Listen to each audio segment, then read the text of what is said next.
DJ Animal, Anthony Animal Garcia. What the fuck are you playing? See, Since he's all keep the cussing down, man. No, I'm just messing around, man. It's so different because I'm on the radio every day, and man, I cannot cuss. So when I press the button, I have to be in church. When I press my button at the radio station, it's like I just walked into church and I, Santa Maria Madre de Dios, because I have to keep my mind, because, the way we talk on the daily, that's not the way I talk on the radio, man. You can say like ass, or you can say biash, or you say, you can get away with a few words. But I heard bastard the other day. Oh, dude, there's the 7 words you can't say. Yeah. Like I said one day, I was like, Kanye West was pissed, man. He was so pissed.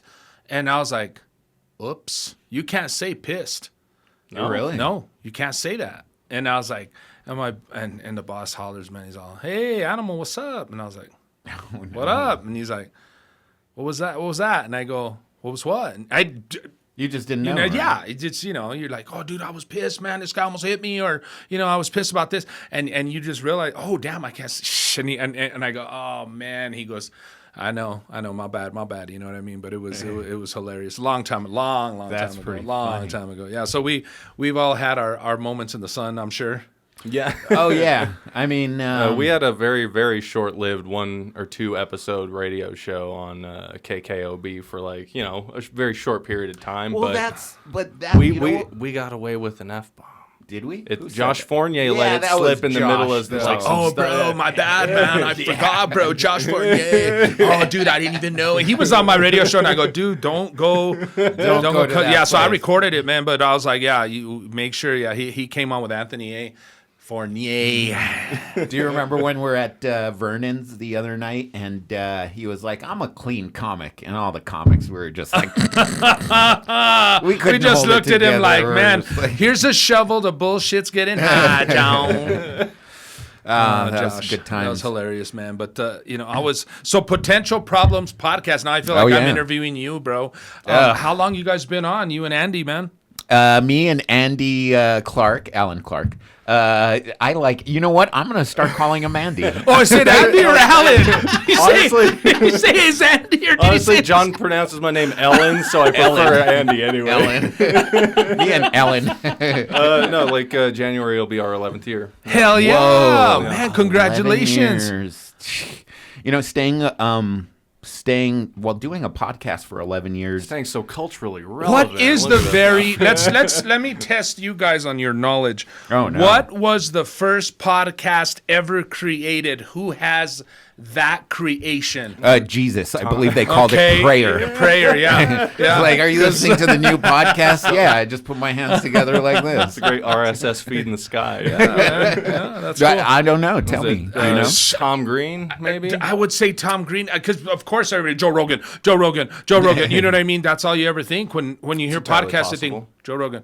But I was just like, who doesn't have a podcast? You think about Tom Green, that was the MTV days, and I remember he used to with the Moose, wasn't he? Well, he did. Yeah, Drew Barrymore. One those of the days, first podcasts was when he did it from his living room, and it was Tom Green's living room. 25 plus years ago. How long's it been, man? 2005, maybe, Alan. Yeah, dude, it had to be at least 21 something like years ago, dude.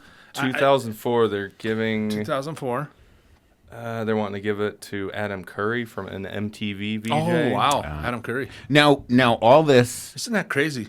All of that stuff, though, seems to have stemmed from, I'd say Opie and Anthony first, but also Howard Stern. Yeah. Yeah, because, Howard's show was practice. I mean, and that's the king of radio, man. Yeah, you had one of them. Howard Stern up here. Yes. Opie and Anthony up here. But Howard Stern, man, what do you think of him in general? I mean, what's your opinion of him? Opinion of Howard Stern, Private Parts, one of the best radio movies of all time. Great movie, right? And Howard Stern did everything possible you can do to become a DJ, and it takes a lot of work. And I know that I've followed in the footsteps of all these great radio legends, man, by watching them, and learning from them. But Howard he was brilliant, dude. You can't take anything away from him. Yeah, his wig was bad. He pushed it. But that's the thing. You have a face for radio. Well, what do you think of what I find just fascinating? I had to say it that way. What I find fascinating is that he had this crazy career. I mean, when I was a teenager, I was like really into bass humor. That's like when you're at 16 to 30, whatever, you're kind of like, ass, pussy, dick, shit. It's a good old time. Yep. And then what happens is eventually you're like, getting older, talking about all this stuff doesn't hit the same way to me personally. Yeah. So I don't talk about it as much.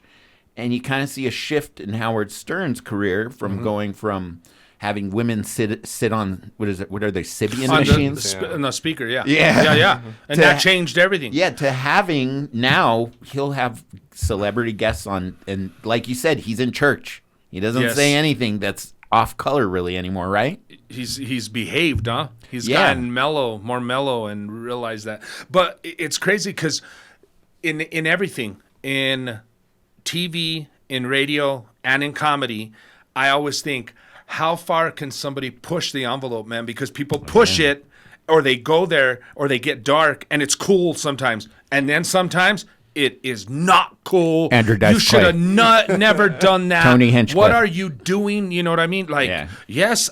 What do you think of those two, Andrew Dice Clay and Tony Hinchcliffe? Andrew, believe it or not, I opened up for Andrew Dice Clay. Did you? I hear he's at a fucking the Camel Rock, and guess who featured?